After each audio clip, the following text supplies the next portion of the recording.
सेना ने आखिरी राउंड की शुरुआत कर दी है। नेतन्याहू अब पूरे गजा पर कब्जे की तैयारी में है। लेकिन इस बीच वॉशिंगटन से आई एक खबर ने सबको चौंका दिया है।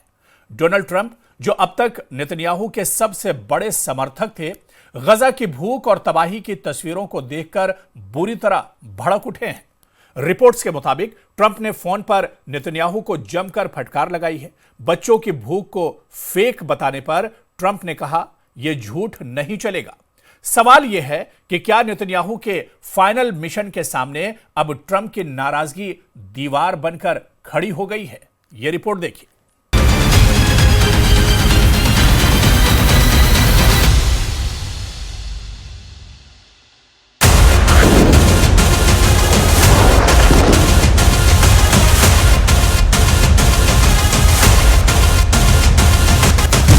गाजा में हाहाकार, नेतन्याहू को ट्रंप की फटकार। फाइनल राउंड से पहले नेतन्याहू के सामने ट्रंप के गुस्से की दीवार। डोनाल्ड ट्रंप ने फोन पर इजरायली पीएम पर किया प्रहार। गाजा की जमीन पर Benjamin Netanyahu versus Donald Trump. क्या गाजा में फाइनल ऑपरेशन से पहले अकेले पड़ेगा इजराइल?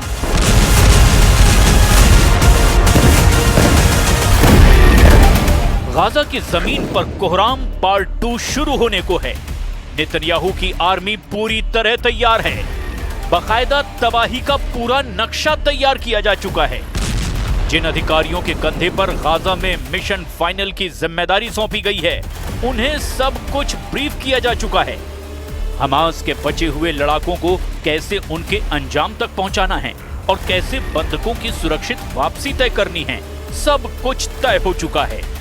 लेकिन नेतन्याहू की टीम के इन घातक इरादों के बीच एक फोन कॉल ने वॉशिंगटन से तेल अवीव तक हड़कंप मचा दिया है।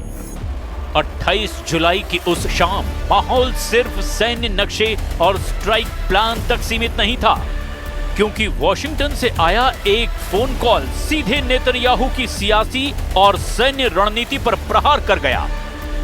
अमेरिकी राष्ट्रपति डोनाल्ड ट्रंप, जो अब तक गाजा में इजराइल की सैन्य कार्रवाइयों को खुला समर्थन दे रहे थे, इस बार बेहद नाराज थे और वजह थी नेतन्याहू का ताजा बयान कि गाजा में कोई भूखमरी नहीं है। यह बयान ऐसे वक्त आया जब अंतर्राष्ट्रीय मीडिया और राहत एजेंसियां लगातार भूख से मरते बच्चों, खाली पड़े अस्पतालों और राहत काफिलों की बदहाली की तस्वीरें दिखा रही है। अगले ही दिन ट्रंप ने सार्वजनिक मंच से नेतन्याहू के दावे को खारिज कर दिया। उन्होंने कहा, गाजा में असली भूखमरी है, इसे आप फर्जी साबित नहीं कर सकते। और इसी के बाद नेतन्याहू ने तत्काल एक कॉल की मांग की।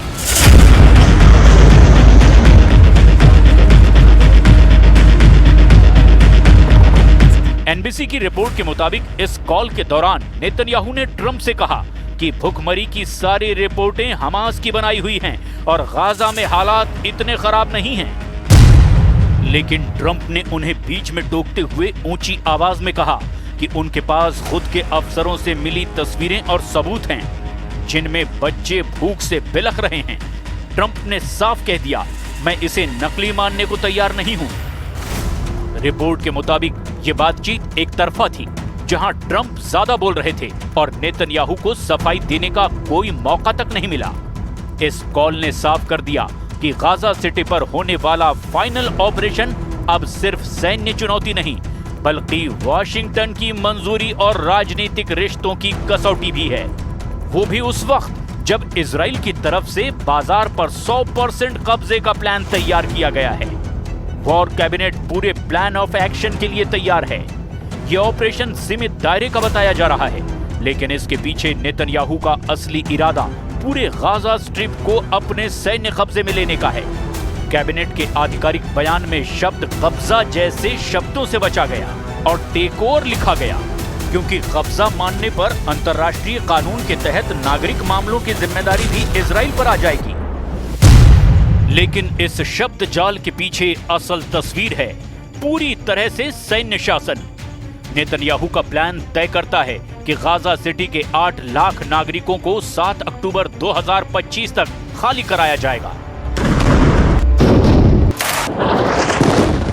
ये वही तारीख है जब हमास के 7 अक्टूबर 2023 के हमले की दूसरी बरसी होगी। यानी 2 महीने का ये विंडो पीरियड खत्म होते ही आईडीएफ गाजा सिटी में जमीनी घेराबंदी शुरू करेगा और वहां बचे हुए हमास लड़ाकों को खत्म करने का दावा करेगा।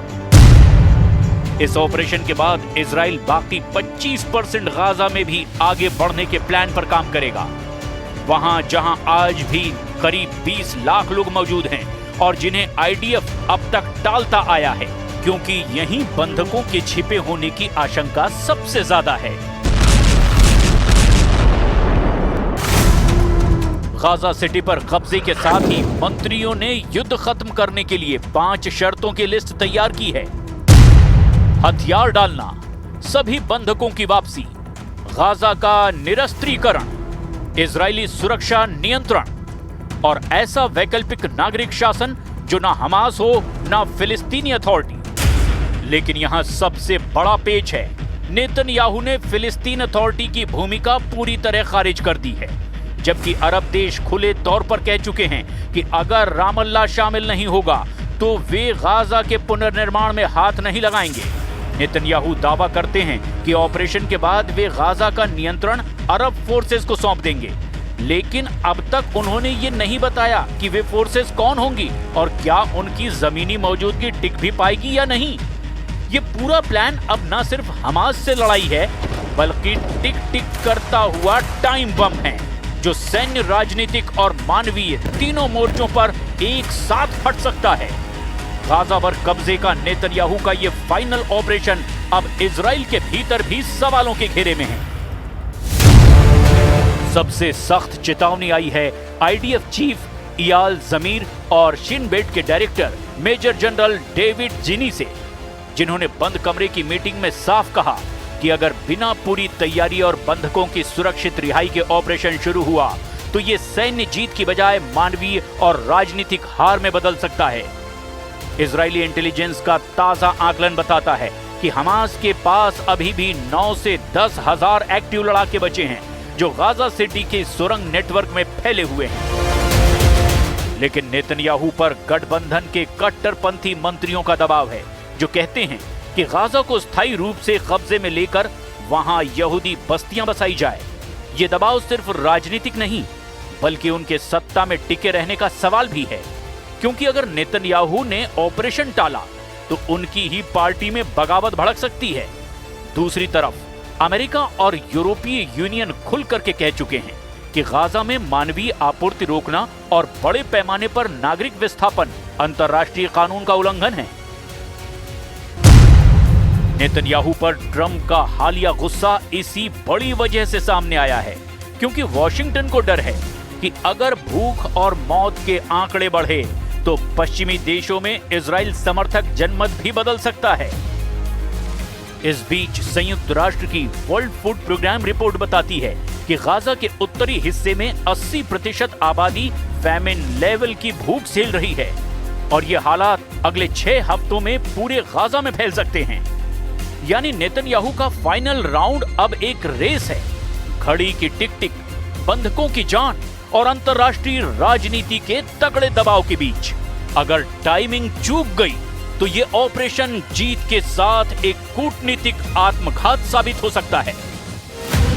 गाजा के ऊपर मंडराता ये फाइनल ऑपरेशन सिर्फ एक सैन्य रणनीति नहीं है, ये एक ऐसी तंग रस्सी पर चलना है जहां हर कदम पर तलवार लटक रही है।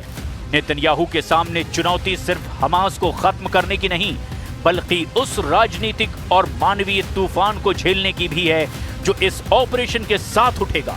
वॉशिंगटन का मूड बदल चुका है।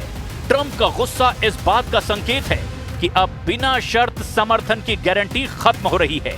यूरोप, अरब दुनिया और अंतर्राष्ट्रीय संस्थान पहले ही चेतावनी दे चुके हैं कि अगर गाजा में भूख, विस्थापन और मौत के आंकड़े बढ़े तो इजराइल को न सिर्फ कानूनी बल्कि कूटनीतिक नाकेबंदी का सामना भी करना पड़ेगा। और सबसे बड़ा खतरा यह है कि इन सारे दबाव के बीच बंधकों की जान दांव पर लग सकती है। आईडीएफ के वरिष्ठ अफसर भी कह चुके हैं कि अगर तैयारी अधूरी रही तो ये ऑपरेशन एक जीत नहीं बल्कि इजराइल के लिए एक गहरी हार साबित हो सकता है। लेकिन नेतन्याहू के सामने सत्ता का समीकरण भी है। कट्टरपंथी गठबंधन के दबाव में वो पीछे हटते हैं तो कुर्सी डगमगा सकती है। यानी ये फाइनल राउंड दरअसल 3 मोर्चे की लड़ाई है। हमास के हथियार, वॉशिंगटन का भरोसा और सत्ता की कुर्सी। हर मोर्चा एक कतार में लगी बारूद माइन की तरह है। अगर किसी एक माइन में धमाका हुआ तो बाकी 2 भी अपने आप फट जाएंगे। गाजा की गलियों में बंदूकें गरजेंगी। लेकिन इस बार असली जंग अंतर्राष्ट्रीय मंचों, मीडिया की सुर्खियों और सत्ता के गलियारों में लड़ी जाएगी। और